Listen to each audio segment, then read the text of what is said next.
la clase, el curso de endocrinología de esta gestión de este semestre. Son más o menos como 43 alumnos o algo por ahí. Y bueno, me voy a presentar. Soy el doctor Víctor Aguilar Velázquez, médico internista. Trabajamos en la Caja Nacional en el país, y tal vez algunos ya han pasado conmigo o han estado conmigo, tal vez algunos nombres, no sé si es de este grupo o del otro grupo, ya he reconocido y he visto que de todas maneras pues vamos a nuevamente empezar la gestión. Ustedes ya conocen que las clases van a seguir siendo virtuales. Me imagino que ya hasta la programación está hasta fin de semestre, o sea, fin de gestión, ¿no?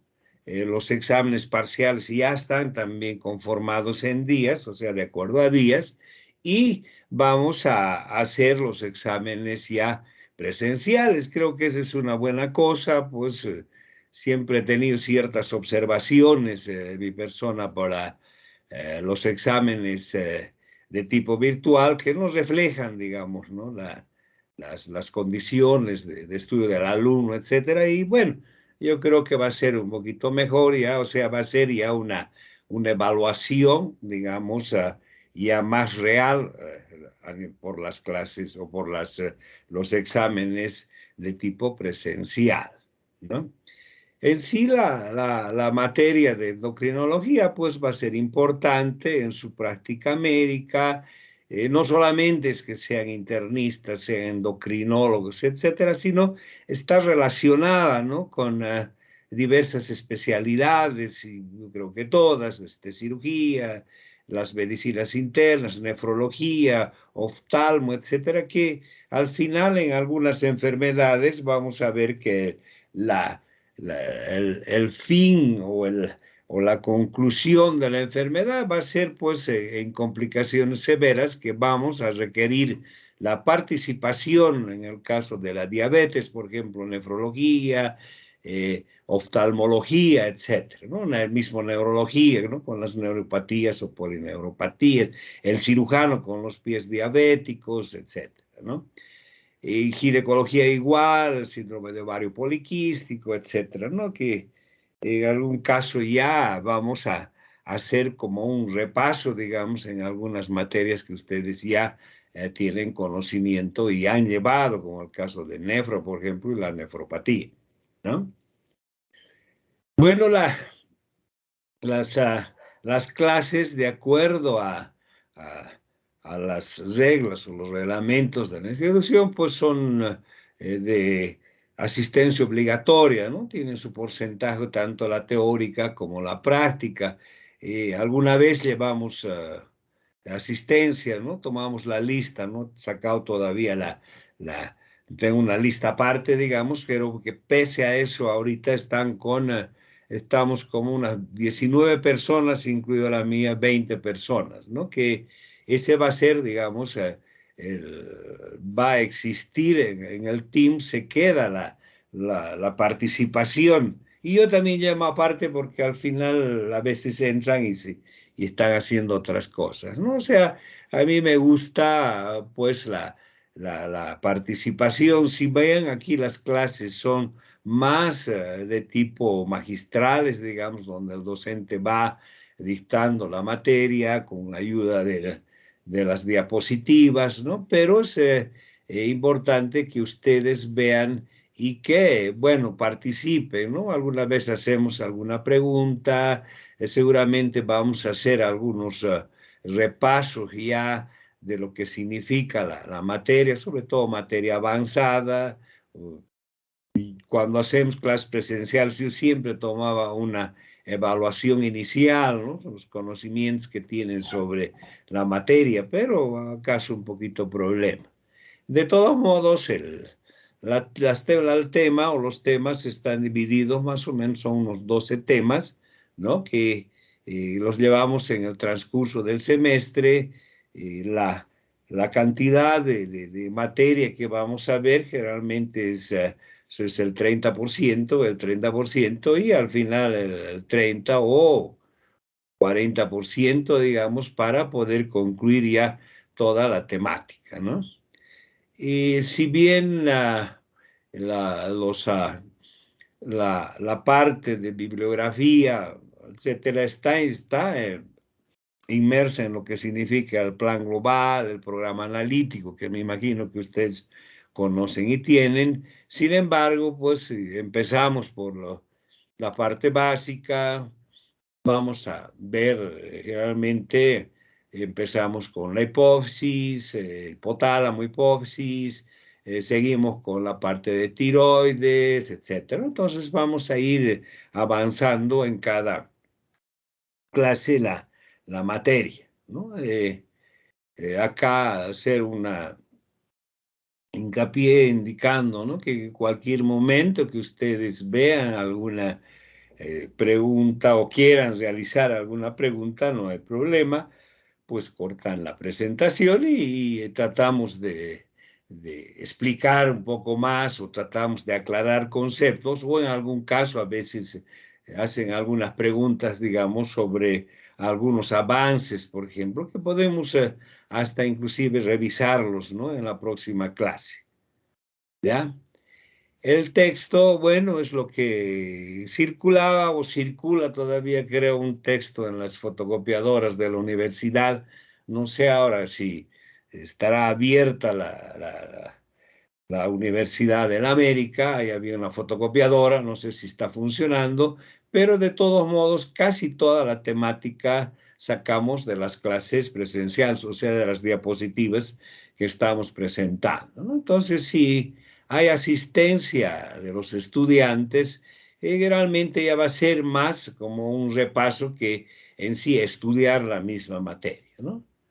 Entonces, bueno, los parciales están fijados. Yo no me acuerdo, ahorita no tengo todavía muy bien hecho el cronograma, pero están fijados ya en fechas determinadas, ¿no? Horarios, todo saldrá en su momento. Entonces, la bibliografía básica, si ustedes quieren llamar, tenemos Farreras, tenemos Carrizón, o sea, medicina interna, Carrizón. Yo más me baso en Farreras, Harrison, Cecil, hay el Grespan, que es de endocrinología, hay el Robbins también, que es de endocrinología. No, generalmente tenemos ya una base en el Farreras y siempre andamos incluyendo algún otro tema, alguna otra innovación que va a existir en relación a tratamientos, a la cuadro clínico, etcétera, ¿no? Entonces, con esas indicaciones, yo quisiera que alguno de ustedes, digamos, abra alguna página, ¿no? Siempre para alguna consulta, alguna pregunta. Y bueno, si vamos a estar, tenemos aquí el chat, entonces también se puede utilizar el chat acá o vía WhatsApp, ¿no? El WhatsApp que en la actualidad sirve para todo, ¿no? Por si acaso, mi teléfono es el 764-020-19, doctor Víctor Aguilar. ¿Ya? ¿Alguna pregunta, algo hasta acá?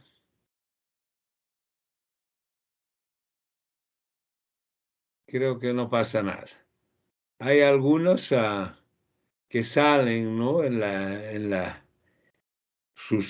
O sea, la cara, algunos ponen algunos dibujos, algunos ponen algunos, a veces hasta animalitos he visto, ¿no? Pero aquí, por ejemplo, Micaela está con su foto, Fátima, Mateus, Guto, etcétera. Ya vamos a ir conociendo un poco de lo que va a significar el aula en sí, ¿no? Y en los exámenes ya presenciales, pues nos conoceremos un poco mejor, pero con barbijo, ¿no? Entonces, no hay ninguna pregunta, sugerencia inicial, vamos a dar por iniciadas las clases, ¿no? ¿O alguien tiene alguna observación? No, doctor. No hay nada. Está bien, porque dice, ¿no? Quien calla otorga, ¿no? Entonces vamos a ver la materia de endocrinología, ¿no? Si alguien puede darnos una... Sí. Hola. Disculpe, quería hacerle una consulta. Dígame. ¿Escucha? Hola, hola, sí, se escucha. Dale, adelante. Disculpe, quería hacer una consulta. ¿Cuál será el último tema que entra para el parcial o nos va a ir dictando todos los temas para los parciales? Para ir estudiando Generalmente, previamente claro, de las generalmente clases. empezamos, como les digo, ¿no? Generalidades que vamos a ver ahora, a ver si terminamos. Yo creo que sí, no es larga. Después vamos a la parte de hipotálamo hipófisis, ¿no? Después vamos por tiroides, ¿no? Tiroides es son dos temas lo más largos que vamos a ver acá en endocrinología, que es las dos patologías pues prevalentes, ¿no? Tiroides y diabetes, ¿no? Que tiene bastante de teoría y varias diapositivas.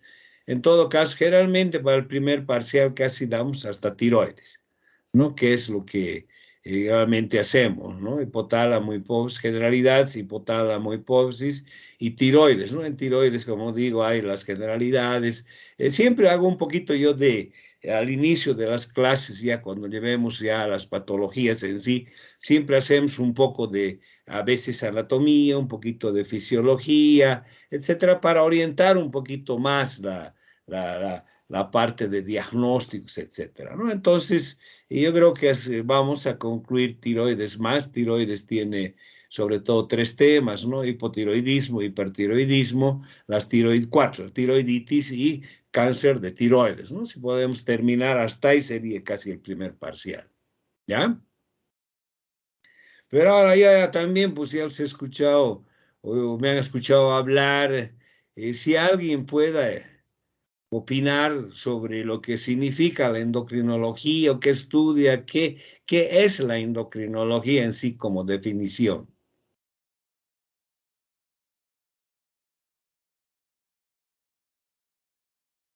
La misma Fátima, a ver, ¿qué entiende por endocrinología?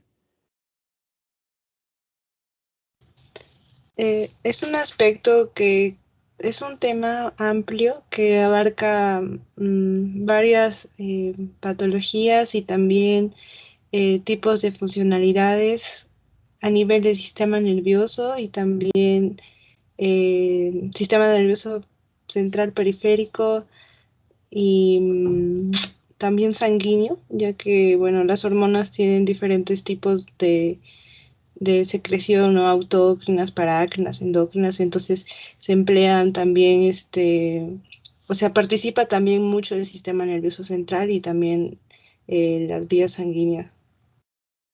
A través de la vía sanguínea, ¿no?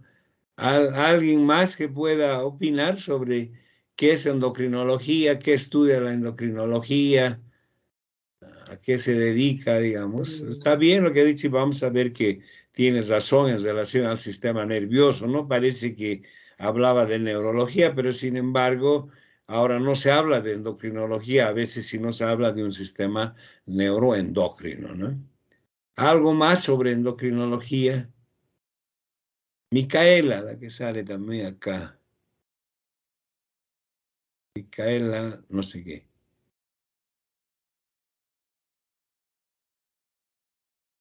Ya ve, ya se fugó Micaela antes de empezar la clase.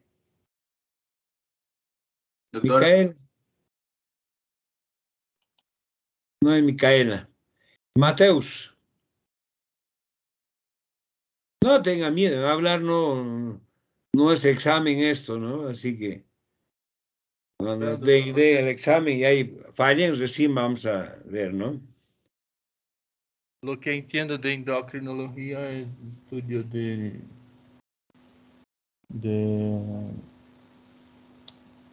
estudio del funcionamiento de las glándulas, ¿no?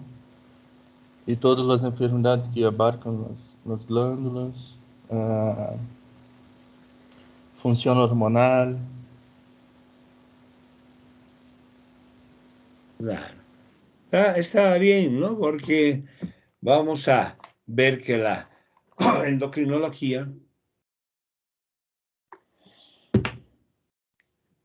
perdón, yo siempre tomo un poco de agua, se me seca garganta igual en clase, siempre andaba con mi frasquito. Entonces vamos a ver que la endocrinología en sí, o el sistema endocrino, ¿no? A través de la liberación de sus mediadores químicos, que son las hormonas en sí, a la circulación, ¿no? O sea, distantes de los órganos de producción, ¿no? O sea, las glándulas endocrinas, ¿no? Porque si vamos a ver en relación a la parte de hipotálamo, hipófisis, por ejemplo, pues ejerce sus acciones también a nivel de las glándulas suprarrenales, ¿no? A distancia, ¿no?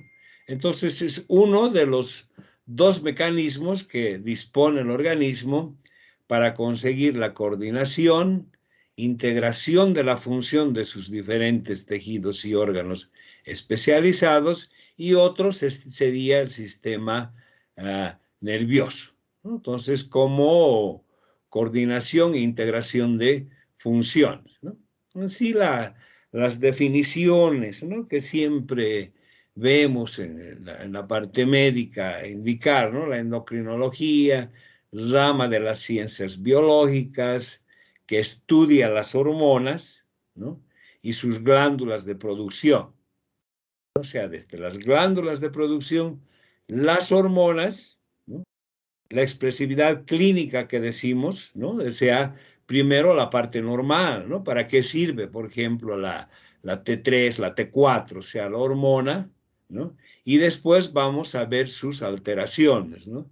Y que generalmente estas alteraciones vamos a ver que las patologías van a ser sobre todo en más o en menos, ¿no? O sea, los hipos o hipers y otras alteraciones, ¿no? Entonces, se hablaba antes de un sistema endócrino, ¿no? El concepto casi era cerrado, es decir, glándula, hormona y órgano efector u órgano diana, ¿no?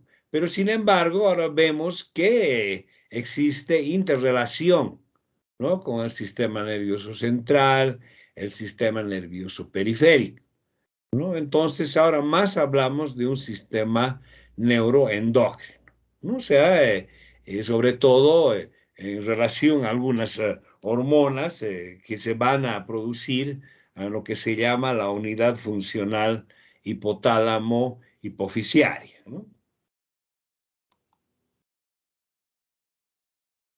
Ahora el concepto de hormona, ¿no? Es la sustancia secretada a la circulación, ¿no? A través de la glándula endocrina y que va a ser reconocida por los tejidos u órganos específicos u órganos dianos, ¿no?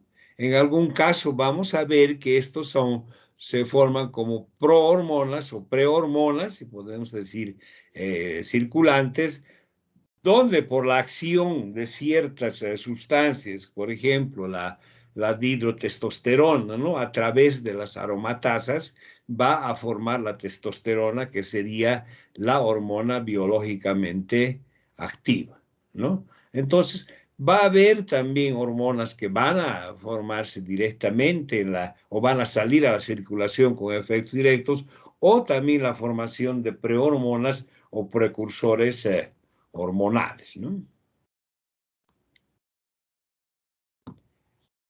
Bueno, en relación a la estructura química, ¿no? Sobre todo tenemos dos tipos hormonales, ¿no? La estructura peptídica, o sea, proteica, ¿no? Desde las formas más simples como la LH, la FSH, la HGH, etcétera.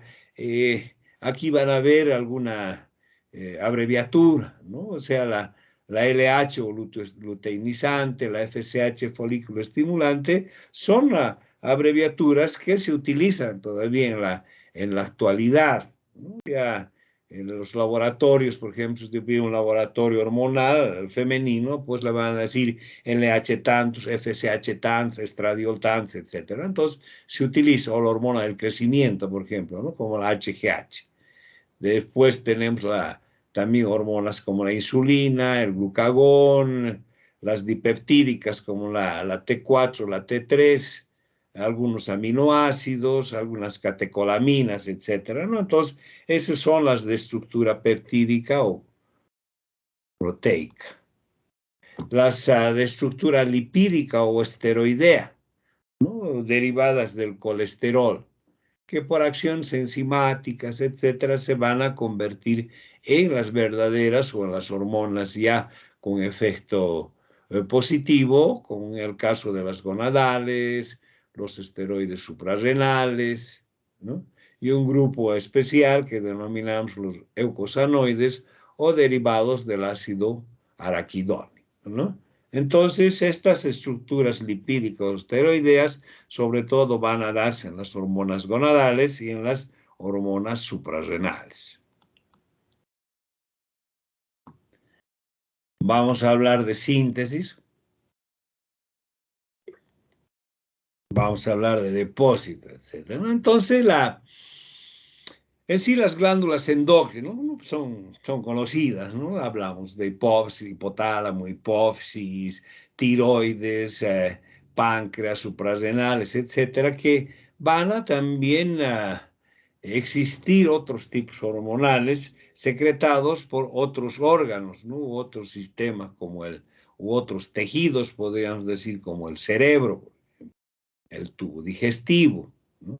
Los adipocitos, la piel, etcétera, ¿no? Entonces vamos a ver en este caso, por ejemplo, que inclusive algunos tumores, los tumores malignos, por ejemplo, tumores malignos a nivel del pulmón, a nivel de ovario, que van a secretar hormonas, a nivel del pulmón pueden secretar las hormonas tipo ACTH, ¿no? O sea, vamos a ver que no solamente los tejidos, o sea, las glándulas, van a tener secreciones hormonales, ¿no? Y de ahí que clasificamos, digamos, las patologías, y adelantando un poco en primarias, secundarias, terciarias, etcétera, ¿no? Dependiendo si es en el órgano o su estimulante, como el caso del hipotálamo, u otros órganos, como en el caso, decimos, del pulmón, ¿no? Las células pequeñas cancerosas en pulmón, que van a producir patologías, o sea, van a producir enfermedades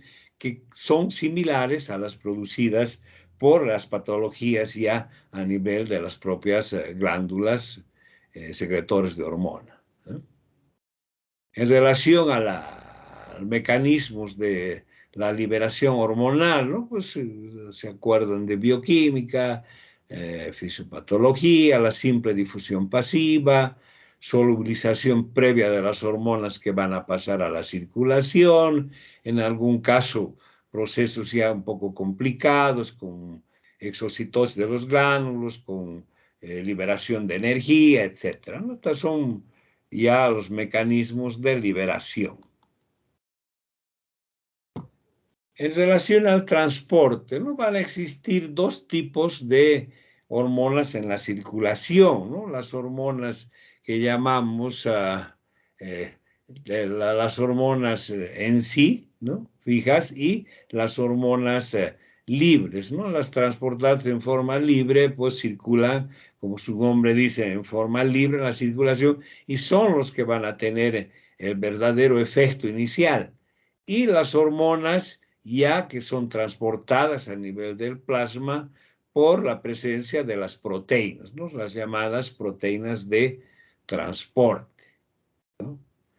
La albúmina, la prealbúmina, algunas proteínas específicas como vamos a ver la TBG, la SHBG, etcétera, o sea, la proteína transportadora de tiroglobulina, proteína transportadora de hormona de crecimiento, etcétera, ¿no? Son proteínas o son eh, eh, proteínas especiales, ¿no? Exclusivas.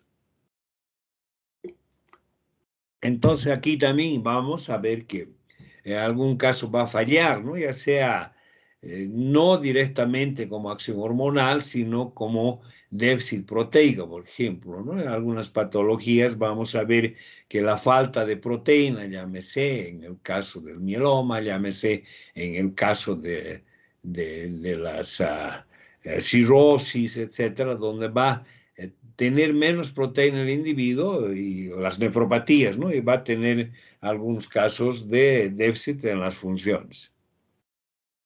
Entonces vamos a encontrar también patologías o enfermedades en relación a la presencia de estas proteínas, sobre todo con disminución, ¿no?, o ausencia de proteínas.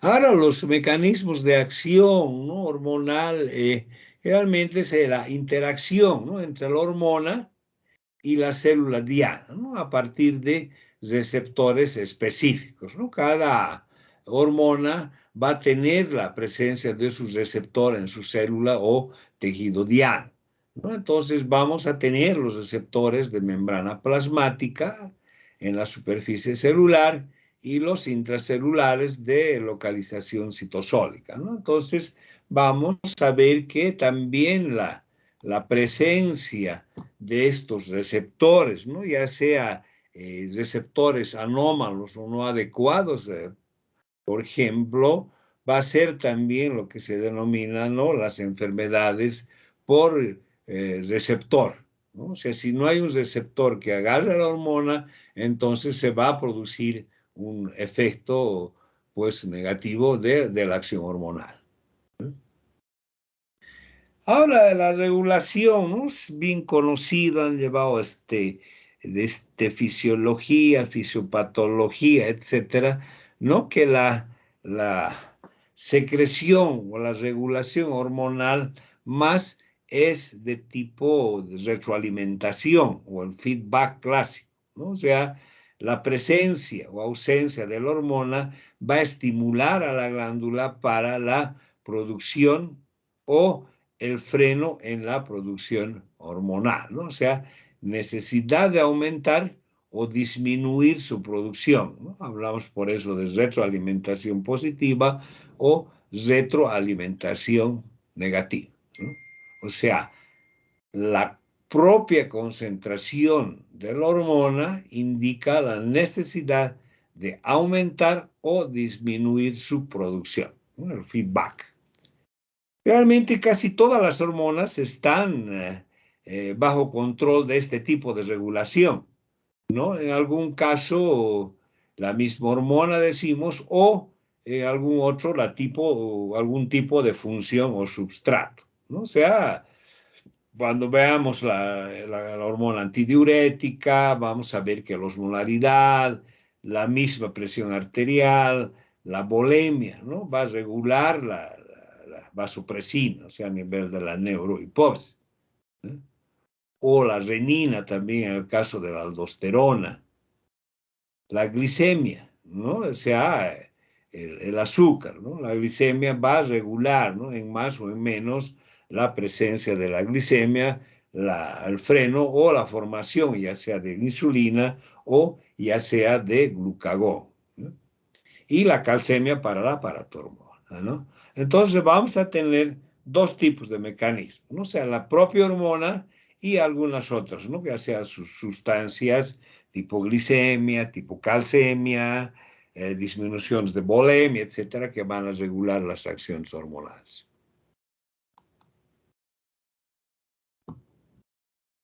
Ahora, ¿cómo clasificaríamos las endocrinopatías? ¿No? Generalmente son 6 grandes grupos, ¿no?, o tipos. Ya hemos hablado de, sobre todo, vamos a ver casi todo el transcurso de las posteriores clases va a ser en relación a la producción hormonal, ¿no? Vamos a ver, como decíamos, un poco de anatomía, un poco de fisiología, etcétera, pero ya cuando entremos al tema en sí, vamos a ver sobre todo dos características, ¿no? La producción hormonal deficiente, o los famosos hipos, ¿no?, hipotiroidismo, hipoparatiroidismo, etcétera.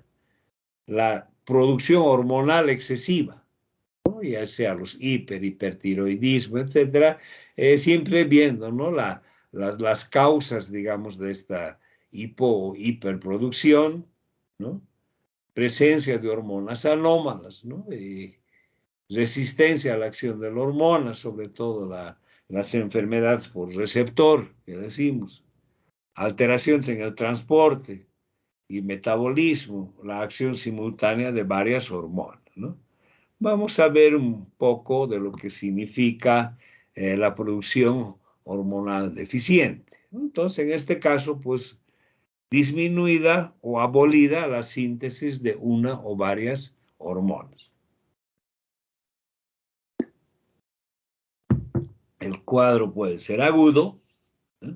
El cuadro puede ser de tipo crónico, o sea, por destrucción, trastornos congénitos como falta de desarrollo, ¿no? O sea, no desarrolla la glándula o desarrollos anormales durante la etapa embrionaria, ¿no? La tireosis, la tiroides sublingual en caso de cretinismo, algunos defectos enzimáticos, llámese congénitos o adquiridos, desenzimáticos, o sea, con bocio, sin bocio, déficit de hormona por delección del gen, perdón, y la defectos en la conversión de prohormonas, ¿no? Habíamos dado el ejemplo de la dihidrotestosterona, testosterona, ¿no? Hay unas patologías con deficiencias, por ejemplo, de las aromatasas, que no logran transformar esta dihidrotestosterona en testosterona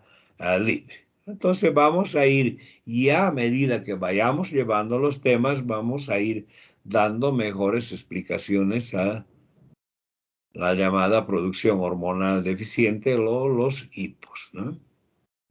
La excesiva o hiperproducción hormonal, ¿no? Generalmente vemos como causas las hiperplasias, los tumores, adenomas o carcinomas, ¿no? Que van a producir un incremento en la secreción de la hormona, ¿no? En nuestro medio, o sea, en la parte endocrinológica, generalmente casi todos los casos de hiperfuncionalidad a nivel endocrina pues, va a ser más por la presencia de adenomas, ¿no? Adenoma productor de hormona del crecimiento, adenoma productor, como en el caso del síndrome de Conde, de la aldosterona, el hiperaldosteronismo primario, ¿no? El feocromocitoma, que puede ser un tumor benigno, maligno, etcétera, ¿no? Rara vez vamos a encontrar un tumor maligno con hipersecreción, ¿no? Sobre todo los llamados, las hipersecreciones primarias, ¿no? Que está la producción ectópica de ACTH a través de cáncer pulmonar, los carcinoides, tumores a nivel ovárico, etcétera, ¿no? También vamos a ver como causas, ¿no? Las sustancias estimulantes de la glándula, sobre todo en el contexto de enfermedades autoinmunes, ¿no? Ejemplo, la enfermedad de Graves-Basedow, ¿no? Que es un hipertiroidismo de origen autoinmune, por la presencia de anticuerpos. Las hormonas anómalas, ¿no? En relación a la estructura, en relación a la funcionalidad, ¿no? O sea, puede existir la hormona, pero no es activa, por decir, ¿no? Tenemos ahí el caso de enanismo hipoficiario, algunos casos de diabetes mellitus, la resistencia a la acción de la hormona, ¿no? Ya sea natural o adquirida. No hay respuesta de la célula diana a la hormona. Llámese paratormona, llámese andrógenos, llámese insulina, vasopresina, etcétera, ¿no? Como el síndrome de metabólico, por ejemplo, ¿no? Donde hay resistencia a la acción de la insulina y va a haber un hiperinsulinismo, que casi es la característica, ¿no? De este tipo de patologías. Entonces, estos tipos de patologías, como estábamos hablando, ¿no? Dice, ¿no? De forma característica, estos cuadros de resistencia a la acción hormonal van a cursar siempre con concentraciones elevadas de la hormona implicada, ¿no? O sea, esto no significa que la cantidad de hormona implicada, pues, va a estar por la presencia de alteraciones a nivel de la glándula, sino por una o sea, una resistencia, mejor dicho, a la acción hormonal. En el transporte y el metabolismo, ¿no? Sobre todo en condiciones no fisiológicas, ¿no? Cualquier enfermedad, hepatopatías, nefropatías, etcétera, donde va a existir un déficit proteico, pues va a ser causa de patologías, sobre todo de hipofuncionalidad, ¿no? En algún caso, por ejemplo, cuando ya tenemos un diagnóstico, ¿no?, de una, por ejemplo, una insuficiencia suprarrenal crónica que está en tratamiento con esteroides, prednisona, prednisolona, etcétera, ¿no? Podemos dar algún fármaco que va a intervenir o va a actuar a nivel de la metabolización de la hepática del cortisol, ¿no? En este caso, si estamos ya con dosis de mantenimiento, por ejemplo, de cortisol, llámese 5, llámese 10 miligramos, etcétera, y damos algún medicamento que va a influir con la metabolización hepática, ¿no? Como por ejemplo, los imidazoles, ¿no? El fluconazol, etcétera, que después a la larga sirve para tratar algunas patologías endocrinas, ¿no? Entonces va a requerir el paciente mayor cantidad de hormona, ¿no? Y si estaba con 5 miligramos, seguramente va a requerir 10 miligramos como dosis de mantenimiento, ¿no?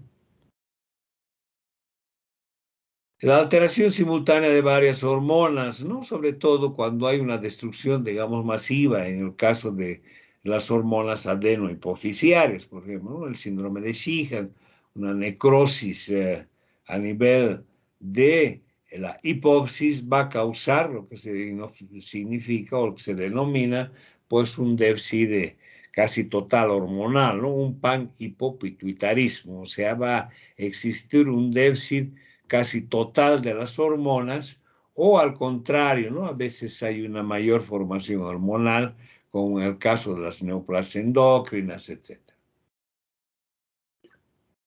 Todo esto vamos a ir viendo en el transcurso, ¿no?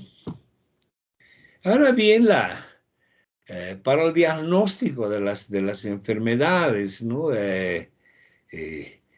Llámese las patologías o enfermedades endócrinas, ¿no? Vamos a tener pues ciertos parámetros de diagnóstico, ¿no? Siempre indicamos la parte clínica primero, ¿no? Sospecha clínica, para ya posteriormente pasar pues a los estudios complementarios, el laboratorio, gabinete, etcétera, ¿no? Entonces vamos a ver que los procedimientos empleados para el diagnóstico en la clínica, primero decimos siempre la historia clínica, el examen físico, anamnesis, etcétera, la determinación de las concentraciones plasmáticas de la hormona, ¿no? En más, en menos, la determinación de la excreción urinaria, las tasas de producción y secreción y las pruebas hormonales dinámicas, ¿no?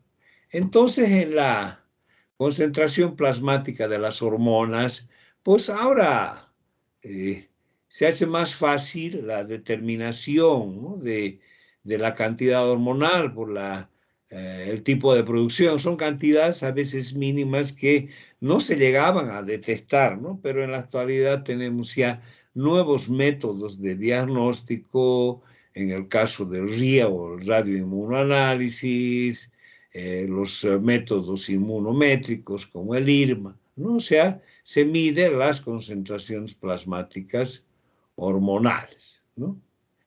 Generalmente ya en la práctica clínica, pues ya conocen también que no se puede hacer un diagnóstico solo con un parámetro, ¿no? Es decir, una TSH baja, una TSH alta, sino también estar presente, en este caso, su hormona, ¿no? Vemos una hormona tiroidea, una T4, digamos, elevada, y vamos a ver que si estamos pensando que es un hipertiroidismo, pues la TSH tiene que estar baja, ¿no? O ya cuando hablemos de tiroides, vamos a ver que las características del laboratorio, ¿no? O sea, en relación a TSH y la tiroestimulante y la T4, la tetraiodtironina, pues van a ir, ¿no? Si uno sube, otro baja, hablamos de hipo, hablamos de hiper, y un hipotiroidismo subclínico. Si es de origen primario a nivel tiroideo, si es de origen secundario a nivel del hipotálamo hipófisis. Entonces vamos a ir viendo todo eso, pero siempre cuando pidamos hormonas, pedir también su estimulante, ¿no? Por eso ya hablamos de tiroides. No es correcto, digamos, pedir solo TSH o pedir solo la T4. Sin embargo, algunos ya, o sea, para diagnóstico inicial, algunos ya solo piden la TSH, por ejemplo, para control ya de la patología que están tratando. También hay que ver cuándo se secreta la hormona, en qué época se secreta la hormona, ¿no? Si hablamos de tiempos, podemos decir, por ejemplo, que la secreción del cortisol es mayor en la mañana, ¿no? O sea, su ritmo circadiano, decimos. Entonces, siempre hay que pedir un cortisol AM y pediremos después un cortisol PM, o sea, postmeridium, antemeridium, postmeridium, cuando ya tengamos que hacer la diferencia en algunos cuadros clínicos o de diagnóstico etiológico, ¿no? En relación, por ejemplo, a las hormonas gonadales, hormonas reproductivas, cuando tengamos que estudiar, y eso han debido ver en ginecología, ¿no? Una menopausia, un adelanto, digamos, de la maduración sexual, etcétera, ¿no? Entonces, el mismo estudio de infertilidad, etcétera, ver, ¿no? En qué momento se va a formar las hormonas. Entonces vamos a pedir desde la FSH, la LH, incluye prolactina, incluye estradiol, incluye hasta veces hasta testosterona, ¿no? Para ver cómo está la funcionalidad en la mujer, y vamos a ver que ciertas etapas, pues, por decir, la LH va a estar más alta o la FSH va a estar más alta, o al final hay una deprivación hormonal y lo que es el periodo menstrual, ¿no? Entonces, por eso que hay que ver y tener cuidado, digamos, en solicitar las hormonas femeninas, en qué etapa de ciclo está, ¿no? Inclusive si hablamos desde la menopausia, ver una pubertad precoz, etcétera, ¿no?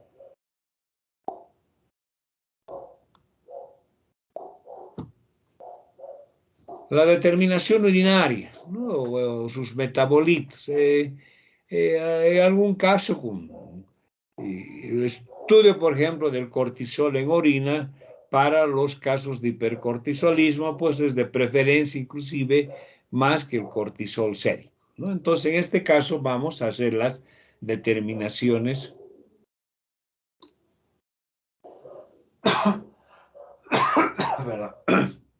determinaciones urinarias del cortisol, ¿no? Entonces, es ideal porque hacemos en orina de 24 horas generalmente. Bueno, tiene que haber, los riñones tienen que estar en buen estado, ¿no? Entonces, en este caso, pues, la determinación del colesterol, o digo del cortisol a nivel urinario, pues va a ser ideal, ¿no? Las tasas de producción y secreción, ¿no? Utilizamos a veces metabolitos marcados, ¿no? O sea, a veces con radioisótopos, ¿no? Viendo cuánto de aclaramiento, cuánto de producción, se puede de esa manera calcular, ¿no? Sus tasas. El uso de sustancias radioactivas, por ejemplo, como el yodo, algunas otras sustancias como marcadores para ver secreciones hormonales, etc. En la parte urinaria también vemos algunos metabolitos, como el ácido mandeil bandélico, por ejemplo, para el feocromocitoma, etcétera, ¿no? Las catecolaminas urinarias, por ejemplo. Entonces, ya hablar de las patologías vamos a ver. Las pruebas hormonales dinámicas, esto incluye, ¿no?, la introducción de alguna sustancia o de alguna hormona determinada para ver, ¿no?, investigar su reserva o su estado de regulación, ¿no? Ya sea en hipofunción, ya sea hiperfunción, a veces para diagnósticos más precisos, en relación a la etiología de la enfermedad endocrinológica, ¿no? Entonces, estas pruebas, ¿no? Decimos inicialmente el cuadro clínico, que es importante, ¿no? Anamnesis, historia clínica, examen físico para determinar u orientar el diagnóstico. De ahí nos vamos a ir a la determinación de las hormonas. Falta un poco aquí el estudio ya de gabinete también, ¿no? La ecografía, las tomografías, etcétera, ¿no? Vamos a ver ahora lo que significan las endorfinas, ¿no? O sea, eh, inicialmente los llamados péptidos opioides o morfina endógena la llamaba, ¿no? Cierto tipo de polipéptidos, ¿no? Que se se localizan en el cerebro y que tiene acciones biológicas parecidas a los opiáceos, ¿no? Vemos que la morfina análogos se fijan en el cerebro y otros órganos, ¿no? Se dice que también tendrían que haber o existir otro tipo de sustancias ya producidas por el organismo parecidos a los opiáceos que se fijarían también en estos receptores, ¿no? Entonces ahí se fue estudiando y se vio que inicialmente que eran dos pentapéptidos, ¿no? La metencefalina y la leuencefalina. Ya posteriormente, ¿no? Se comprobó otro más potente, la lipotropina, ¿no? Que a su vez contenía varios fragmentos, ¿no? La alfa-endorfina, la gamma-endorfina, la beta-endorfina, que era la más potente, y que estas endorfinas se formaban, ¿no? Junto a la ACTH, o sea, la adrenocorticotropina, ¿no? A partir de la propia melanocortina. Entonces, estas endorfinas, o sea, esta lipotropina, sobre todo, pues era sintetizada en la adenohipófisis por las células corticotropas bajo la acción estimulante de la ACTH, ¿no? Entonces, la ACTH y la lipotropina son liberadas simultáneamente, ¿no? Entonces, vamos a hablar de efectos hormonales y vamos a hablar de efectos a través de estas endorfinas, ¿no? Como la beta-lipotropina. Entonces, estos tienen acciones, ¿no? Van a tener acciones a nivel del organismo, su distribución es en general, sobre todo a nivel neuronal, ¿no? O sea, a nivel de la médula espinal, a través de la sustancia gris dorsal, a nivel de los núcleos vagales, el locus ceruleus, el hipotálamo, ¿no? Estas endorfinas regularían ciertos efectos, ¿no? El núcleo vagal, por ejemplo, efectos asmáticos y antitusivos como la morfina. En el locus ceruleus y el hipotálamo, regulación de la función adenohipofisial. Entonces, estas encefalinas, ¿no? Van a producir efectos a nivel de la secreción hormonal, ¿no? Efectos estimulantes sobre la prolactina y la hormona del crecimiento, ¿no? Y supresores, o sea, estimulantes sobre la prolactina y supresores sobre la TSH y gonadotrofinas. Entonces, y sobre todo estos efectos más se los utiliza ahora como ya utilización de tipo terapéutico, ¿no? La administración de morfina y péptidos análogos produce la liberación de HGH y de prolactina e inhibe la secreción de TSH y gonadotrofinas, ¿no? Entonces, como decíamos, vamos a ver que en algunas patologías como la amenorrea hipotalámica, por ejemplo, ¿no? La administración de la naloxona produce la liberación de gonadotrofinas y la corrección, digamos, de estas amenorreas de origen hipotalámico, ¿no? La naloxona es el antídoto de estas morfinas o de estos opiáceos, ¿no? La morfina, por ejemplo, produce liberación de la hormona antidiurética, ¿no? Y considera que la administración de naloxona podría revertir algunos síndromes de secreción inapropiada de hormona antidiurética, ¿no? O sea, son efectos que se van a conseguir del uso de estas sustancias, digamos, para evitar o para prevenir algunas patologías, ¿no? Como la secreción inapropiada de ADH. La metencefalina, la beta-endorfina también están presentes en el páncreas, ¿no? Y vamos a ver que también producen algunas alteraciones o modificaciones, ¿no?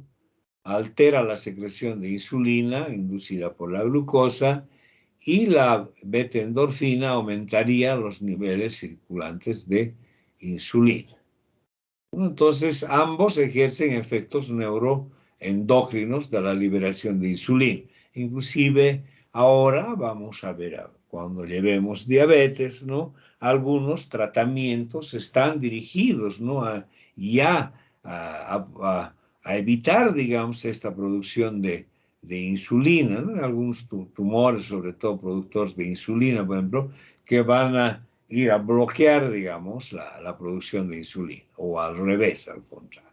Entonces son ya efectos, sobre todo, relacionados con los planes de tratamientos para las patologías hormonales, ¿no? De esto han debido hablar, ¿no? Las prostaglandinas y leucotrienos, ¿no? O sea, las prostaglandinas, leucotrienos.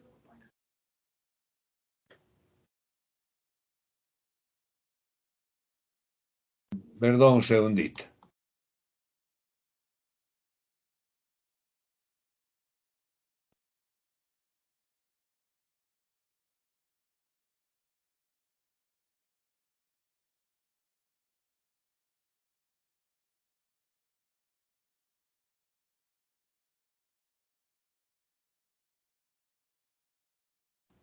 Ahora sí. Una pequeña cosa. Entonces, estas prostaglandinas y leucotrienos, ¿no? Son sustancias, un grupo de ácidos grasos, ¿no? El primero que observó y vio fue el von Euler, ¿no? Que observó, ¿no? Que extractos de vesículas seminales y semen humano tenían la capacidad de producir la contracción del útero aislado y de descender la presión arterial, ¿no? O sea, son derivados del ácido araquidónico, ¿no? De ahí los llamados leucotrienos, ¿no? Son lo que se presentan a nivel de los leucocitos, ¿no? Entonces son sustancias, las prostaglandinas y leucotrienos, que también van a tener efectos a nivel del sistema endocrino, ¿no? Las prostaglandinas, transmisión o acción trófica de hormonas, como la LH, la TSH o la CTH, a nivel celular, la prostaglandina E y la prostaglandina F, ¿no? Sobre el sistema reproductivo, ¿no? Estimulan la lutolisis, disminuyen la producción de progesterona, estimulan la contracción del músculo uterino, así también como liberación de mediadores del LH, ¿no? O sea, son acciones que, o sea, medicamentos o sustancias, mejor dicho, que sirven para producir algunos efectos a nivel del organismo, pues que van a ayudar en relación sobre todo con el sistema reproductor o sistema endocrino, ¿no? Si vamos a las prostaglandinas, ¿no? El famoso Cytotex, si ustedes han escuchado, bueno, no es que han escuchado, sino han debido ver y tal vez en su práctica también han utilizado, ¿no? Se ayuda para aumentar la contractibilidad uterina, ¿no? Y aumenta, abre el cuello uterino, ¿no? Entonces se utiliza en pacientes con abortos retenidos, etcétera, ¿no? 2 tabletas para tomar, 2 tabletas por abajo, y echa la acción, y después la limpieza en el caso de abortos retenidos. También se está usando para producir abortos no médicos, ¿no? La venta no es fácil, ¿no? Es venta prohibida. Vamos a ver entonces también la acción de la prostaglandina G1, ¿no? Donde la secreción va de TSH y la respuesta a la TRH, ¿no? Va a tener problemas de un aumento que también pueden intervenir en la mediación de la hormona del crecimiento, prolactina y la corticoestimulante, ¿no? Entonces son acciones que van a tener a nivel del sistema endocrino, ¿no? Acciones fisiológicas normales, y en algún otro caso pues se utilizan para producir algunos efectos de tipo médico. En sí, esas serían las condiciones, las consideraciones generales, ¿no? Que es bueno pues hacer un poquito recuerdo, rememorar lo que significa, digamos, que es una hormona, que es un sistema endocrino y todo eso, ¿no? Vamos a continuar ya tal vez en forma más específica las enfermedades del sistema hipotálamo hipofisiario. No sé si tienen alguna pregunta sobre las generalidades, que, como digo, es más para hacer un poco de recuerdo de lo que significa la fisiología hormonal, ¿no? O endocrina. No hay nada. Entonces vamos a ver las enfermedades del sistema hipotálamo hipofisiario, ¿no? Que realmente casi todas las hormonas, no todas, casi todas las hormonas, excepción pancreáticas y gastrointestinales y reguladores del calcio, ¿no? La hipófisis va a ejercer un efecto modulador, ¿no?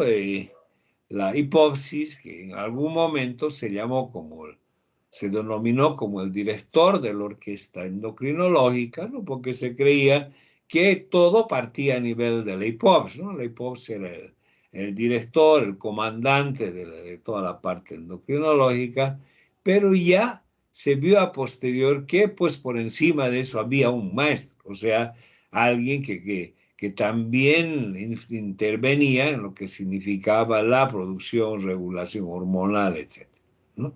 Y a su vez esto, la hipófisis. Entonces ahí, y sobre todo a nivel de las neurohormonas específicas, pues se vio que el hipotálamo también tenía sus efectos a nivel del sistema endocrinológico.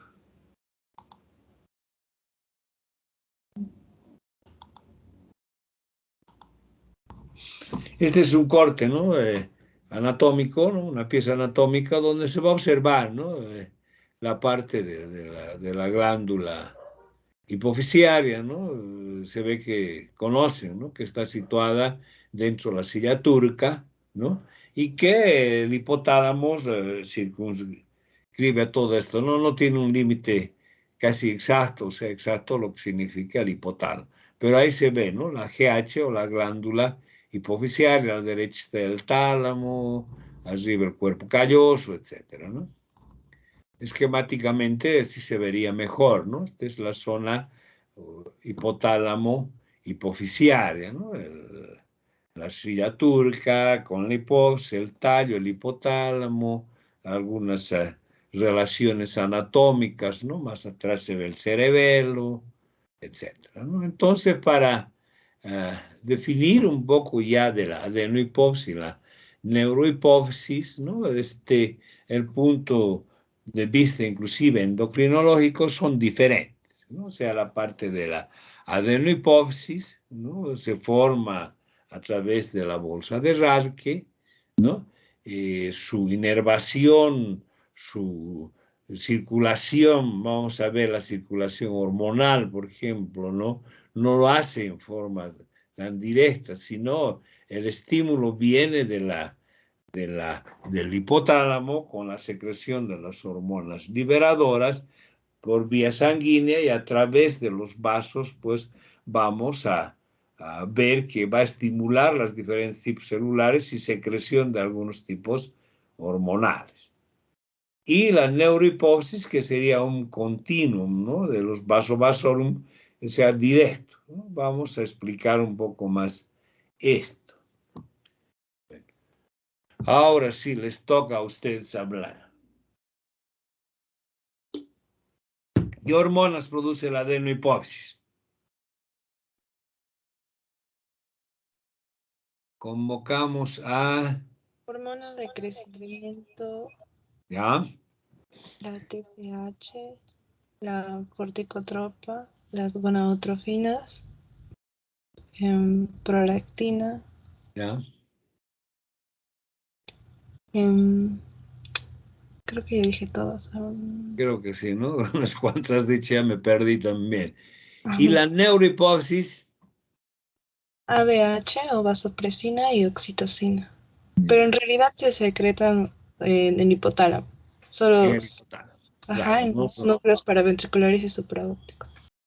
no son secretadas en la adenohipófisis, en la neurohipófisis, sino en hipotálamo y de paso, ¿no? A nivel de la neurohipófisis, ¿no? Entonces, vamos a ver, ¿no?, que decimos que tanto la neurohipófisis, o digo la adenohipófisis, como la neurohipófisis, ¿no?, y el hipotálamo y la neurohipófisis son diferentes desde el punto de vista del desarrollo embrionario, ¿no?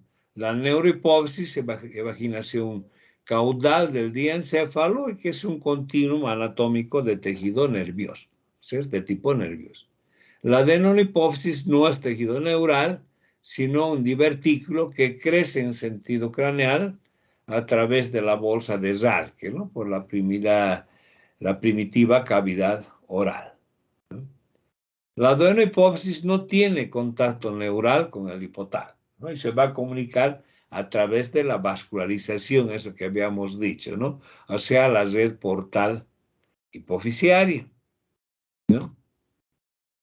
Una de las glándulas tal vez más importantes del organismo sería la glándula hipofisiaria, ¿no? Pesa menos de 1 gramo, mayor en la mujer que en el varón, y la adenohipófisis constituiría las 3/4 partes de su peso. O sea, la adenohipófisis es en anatomía mayor que la neurohipófisis, ¿no? El hipotálamo, ¿no?, está situado en la base del diencéfalo, debajo del tálamo, y se considera, ¿no?, se hace relaciones anatómicas, ¿no?, la lámina terminalis, línea imaginaria que une los cuerpos mamilares con la comisura posterior, lo que habíamos visto en esa imagen, esa diapositiva esquemática, ¿no?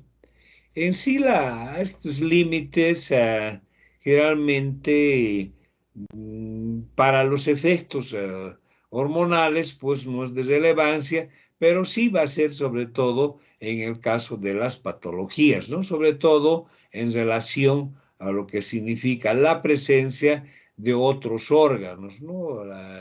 Llámese el o sea, el nervio óptico, o sea que ya las alteraciones a veces se van a presentar con alteraciones de tipo oftalmológico o de tipo neurológico en algunas patologías a nivel tumoral, digamos, como un prolactinoma, un tumor somatotropo, etcétera, ¿no?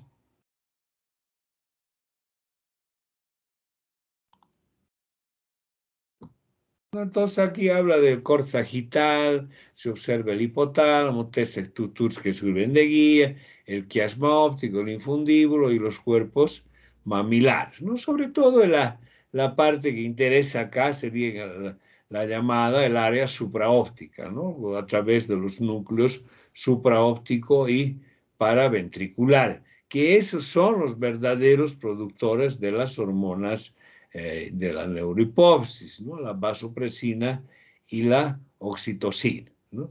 Y a través de eso, a través de la neurohipófisis, son liberadas a la circulación para sus efectos consiguientes.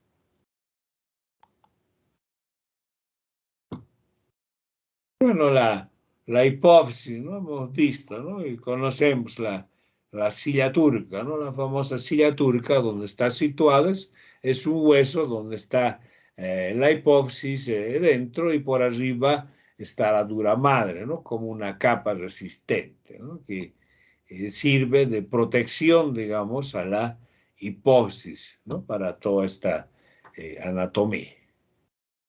Ahora, desde el punto de vista funcional, pues vamos a estudiar el hipotálamo y la hipófisis como una unidad funcional, ¿no? O sea, el área hipotálamo hipofisiaria, pues la vamos a ver como un eje hipotálamo hipofisiario, ¿no? Que va a actuar en forma conjunta, y vamos a decir que el hipotálamo pues es el centro de la regulación neuroendocrina, autónoma, homeostática, es un centro integrador, ¿no? Coordina mensajes a nivel del entorno, ¿no? Variaciones de la presión, variaciones de la volemia, estímulos a nivel periférico, ¿no? Produciendo ya respuestas autónomas, decimos, tempranas, y respuestas endócrinas relativamente tardías, ¿no? Esto significa, ¿no? Que en el caso de algún problema, ¿no? Vamos a ver después un ejemplo donde haya una reacción, digamos, en el caso de la parte de la hormona antidiurética, por ejemplo, ¿no? Existe la respuesta, una hipovolemia por sangrado, por diarrea, por lo que sea, ¿no? Entonces, la primera respuesta va a agarrar al hipotálamo y va a estimular, ¿no? Las células o los productores de la hormona antidiurética, produciendo esa respuesta inmediata, ¿no? O sea, hipotálamo, hipófisis, neurohipófisis, circulación y sus efectos a nivel de los vasos con vasopresión, retención de agua, etcétera, etcétera, ¿no? Entonces, y decimos esto temprano, porque sucede en forma rápida, y tardía, y ya posteriormente pensaríamos en que el mismo estímulo va a producir, ¿no? Una respuesta a nivel de la adenohipófisis, ¿no? Y a respuestas tardías, por eso decimos, porque el estímulo tiene que pasar, digamos, del hipotálamo a través de la circulación, la adenohipófisis secreta la hormona, en este caso la ACTH, por ejemplo, ¿no? La adrenocorticotropina.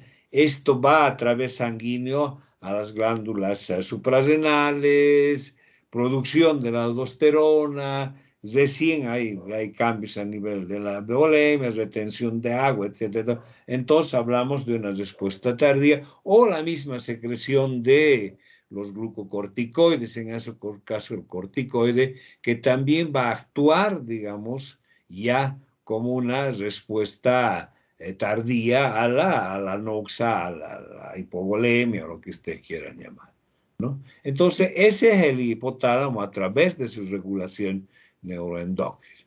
Y la unidad ya hipotálamo hipofisiaria nos regula a través de la neurohipófisis posterior el balance hídrico, decimos, ¿no? El balance hídrico y algunos componentes de la producción reproductiva, ¿no? En este caso vamos a ver la adenohipófisis, el hipófisis anterior, ¿no? El estado metabólico, también la función reproductiva, el crecimiento y la respuesta hormonal al estrés. O sea, ya la secreción de las propias hormonas adenohipofisiarias que había indicado su compañera, ¿no? La CTH, la GH, la TSH, etcétera, que van a actuar, ¿no?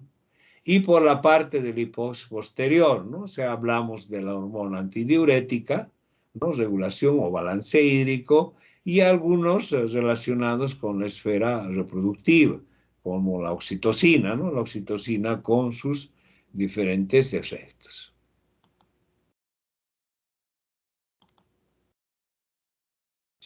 Ahora, el mismo hipotálamo también tiene otros tipos de acciones, ¿no? O sea, el balance calórico, algunas funciones adaptativas, ¿no? O sea, ya la presencia de un estímulo a nivel del hipotálamo pues, va a producir, digamos, ya podríamos decir dos efectos que hemos dicho, ¿no? Uno rápido y otro tardío, ¿no? O sea, sobre todo por la presencia de las cadenas o mensajeros, ¿no? Mensajes.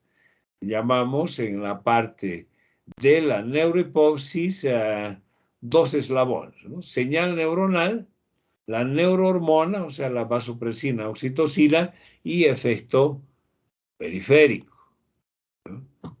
La adenohipófisis, o sea, la unidad adeno-hipofisiaria, ¿no? Es más compleja. Hemos indicado, ¿no? Que el mismo efecto, la misma noxa, la misma circunstancia, va a producir otro tipo de secreción, ¿no? Primero va a secretarse una neurohormona determinada de origen hipotalámico, ¿no? Son las hormonas liberadoras o las releasing hormone, que también se llama, ¿no? Entre tenemos la liberadora de la corticotropina, la liberadora de las gonadotropinas, liberadora de la hormona del crecimiento, la somatostatina, la dopamina como frenadores y reguladores, la TRH o la liberadora de la tiroides, etc., ¿no? O sea, eso en relación a la hipotálamo, hipófisis, ¿no? O sea, necesitamos, en este caso, para producir esta respuesta endocrina que decimos, la presencia de estos liberadores, ¿no? Y estos liberadores, a través de la hipófisis anterior, van a producir también otros tipos hormonales, ¿no? Llamamos la LH, la FSH, STH, GH, PRL, TSH, etc. Hemos dicho, ¿no? Vamos a hacer más ya con abreviaturas, ¿no? Luteestimulante, folículo estimulante, adrenocorticotropina, hormona del crecimiento, prolactina, hormona de la tirotropo, la tiroestimulante, ¿no? Esta recién pasa la circulación y va hacia su órgano efector, produciendo ya la hormona, ¿no? O sea, vemos que acá tenemos como tres eslabones o cadenas, podemos decir, ¿no? El estímulo primero, el hipotálamo que va a formar su neurohormona, llamamos ACTH, crecimiento, etc. Esta, a su vez, excepto en el caso de la hormona del crecimiento, que es acción directa, va a producir otro efecto a nivel de su glándula efectora, llámese tiroides, por ejemplo, produciendo recién la hormona que va a hacer el efecto biofisiológico biológico, ¿no? TRH, liberadora hipotalámica, TSH, la tiroestimulante, hipófisis, y ya en la tiroides, formación de la T3 a la T4, ¿no? Entonces, ese es los eslabones o la cadena, ¿no? El flujo de mensajes. Así, en relación a eso, vamos a hablar de los ejes hipotálamo-hipofisiales, ¿no? Este es un poquito más de teoría o significar lo que estábamos indicando, ¿no? Excepción, decimos, de la hormona del crecimiento, ¿no? La acción es directa y de la hormona, ¿no? Secreción de la liberadora de hormona del crecimiento, GRH, la GH, la hormona del crecimiento, y su acción a nivel de los tejidos. Entonces, esa sería un poquito la única diferencia, digamos, en relación a los ejes hormonales adeno-hipofisiares, ¿no? O sea, y todo esto mediado o regulado también por la presencia de la misma hormona, decimos, u otros mecanismos que habíamos indicado, produciendo, ¿no?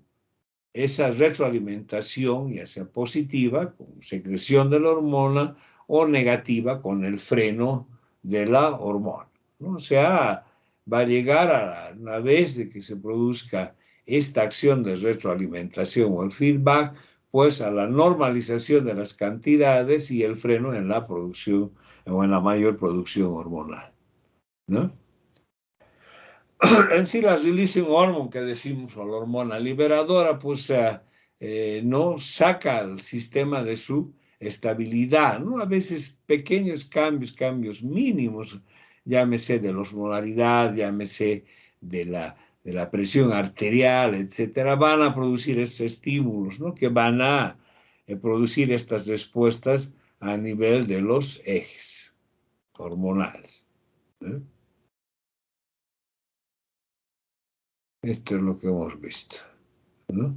Entonces, ese es el eje hipotálamo hipofisiario, ¿no? Son dos tipos de respuesta, hemos dicho, ¿no? Una directa, que sería a nivel de la neurohipófisis, la secreción de las glándulas a nivel del núcleo supraóptico paraventricular, producción de oxitocina, producción de la hormona antidiurética, la antidiurética acción sobre el riñón, ¿no? Con la absorción del agua, retención de agua, y la hormona oxitocina, pues relacionada sobre todo con la contracción uterina, la contracción para la eyección de leche, etc., ¿no?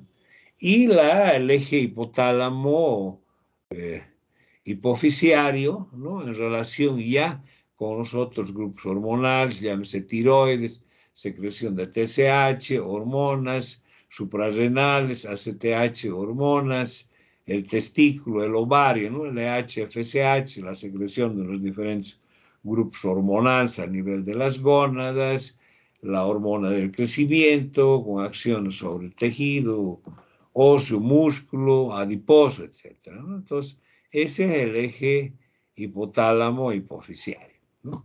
Entonces, ¿qué hormonas hipotalámicas conocemos, ¿no? Hablamos de la TRH, ¿no? Hormona hipotalámica liberadora de la tiroestimulante, del inglés, ¿no? Tyrotropin releasing hormone.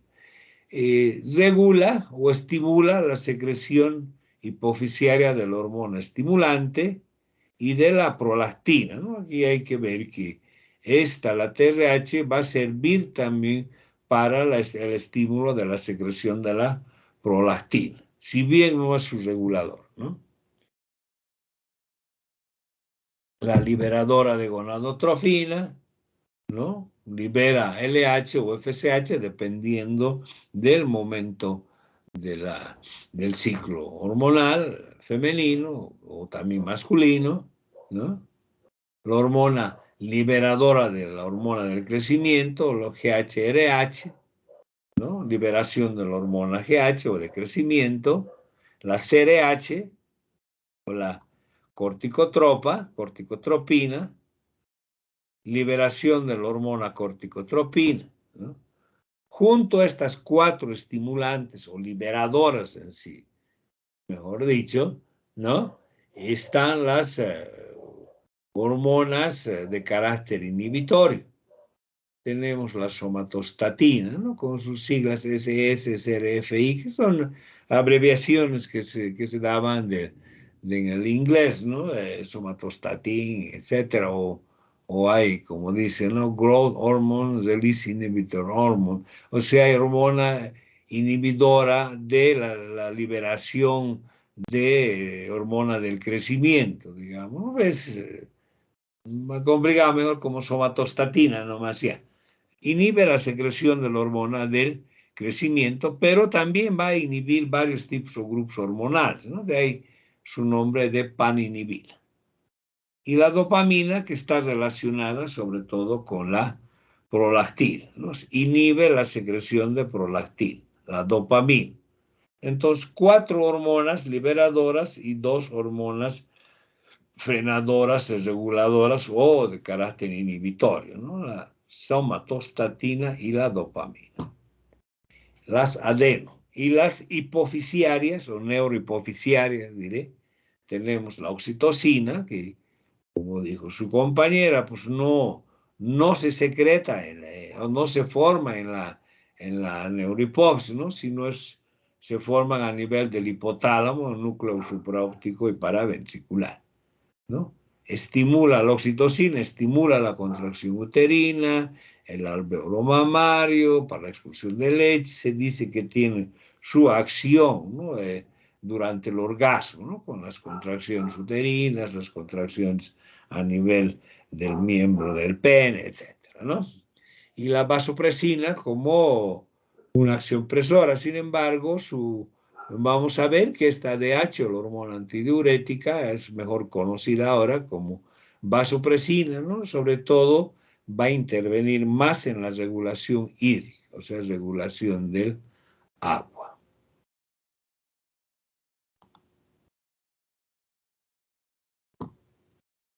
Hormonas adenohipofisiales, ¿no? Entonces, vamos a tener la GH, o la hormona del crecimiento, ¿no? Actúa o promueve el crecimiento somático, modula el metabolismo. La prolactina, producción, su nombre, prolactina, leche, producción de leche por la glándula mamaria. La ACTH estimula la corteza suprarrenal. La TSH estimula la tiroides para la formación de sus hormonas. La LH, ¿no? Las células de Leydig en la gónada masculina y el cuerpo lúteo en la femenina, y la FSH estimula el folículo, ¿no? Y células de Sertoli en la masculina, ¿no? Entonces, estas son sus acciones fisiológicas normales, ¿no? Vamos a ver que la prolactina existe normalmente en el organismo cuando existe una función fisiológica normal, o sea, las secreciones normales, pues va a ir en niveles también normales, ¿no? Durante el embarazo, por ejemplo, aumenta la prolactina por necesidad. Pero ya cuando el aumento es mucho mayor o fuera del embarazo, vamos a hablar ya de enfermedad o vamos a hablar de patología con las hiperprolactinemias, ¿no? Entonces, cada uno de esos grupos o tipos hormonales va a tener su significado a nivel fisiológico en el organismo, ¿no? Está otra vez un cuadro, ¿no? Hormonas, aquí se nota mejor, las hormonas supraópticas, paraventriculares,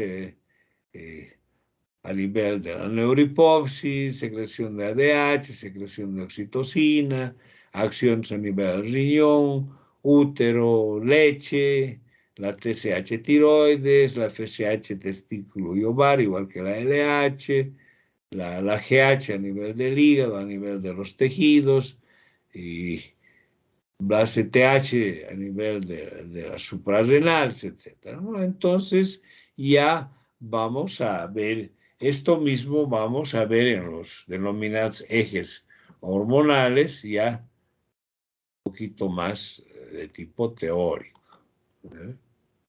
Estos serían los ejes, ¿no?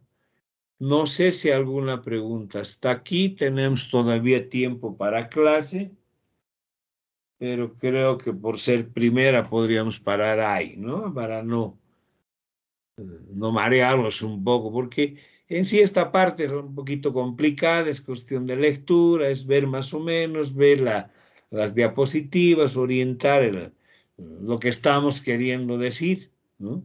Y que eso mismo vamos a replicar ya cuando hablemos de cada tipo de órgano o cada tipo de función, ¿no? ¿Alguna pregunta? No, doctor, creo que todo muy claro. No, no. Está bien, ¿no? Son... Doctor, yo tengo una pregunta. Dígame. Con respecto a la terminología de atideosis, ¿qué es el significado? ¿Cuál es su significado? Ausencia de la glándula tiroidea, ¿no? Sin tiroides, sin tiroides, ¿no? Es rarísimo, es rarísimo. Más encontramos, digamos, en las malformaciones, cuando hablamos de tiroides, vamos a encontrar desarrollos no completos, digamos, en la etapa de la formación de la glándula, ¿no? Llamamos a tireoides sin tiroides, digamos, ¿no? Vamos a ver los quistes tiroglosos, vamos a ver la tiroides sublingual, por ejemplo, lo que va y se localiza a nivel sublingual, como un remedio de glándula, digamos, ¿no? Pero atiriosis significa sin tiroides, que ausencia de tiroides, ¿no? Que es raro, ¿eh? Gracias, doctor. ¿Alguna otra pregunta?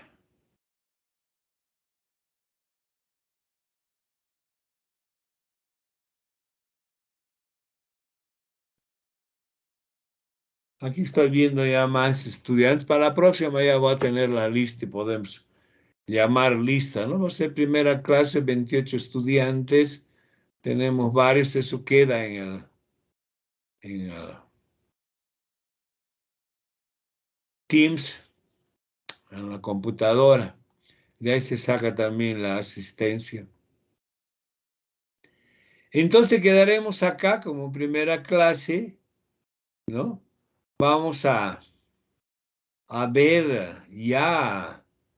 Terminamos estos ejes somatotropos y vamos a entrar directamente ya casi a las patologías, ¿no? De aquí son unos 10 diapositivas más, creo que terminamos los ejes, ¿no? Y hay un poco de... Generalmente cuando termino cada tema, doy unos resúmenes, ¿no? Para que ustedes ya, digamos, como un repaso de todo lo que hemos llevado, al final les pongo en diapositivas con diagramas, etcétera. No sé, es más, o sea, como un repaso de lo que han estudiado para el examen, ¿no? Entonces, hasta aquí quedamos, ya la próxima llamaremos lista, ¿ya? Sigan empezando en sí a estudiar, ¿no? Creo que ya tienen examen 15, me han dicho, creo, hasta 17 ya. Ginecopediatría, parece. O es otro grupo, ¿no? Es otro grupo, doctor. Otro, ¿no? Claro. ¿Y por qué no está? Aquí está, Fátima del Rocío Grande Martín. ¿Sabe?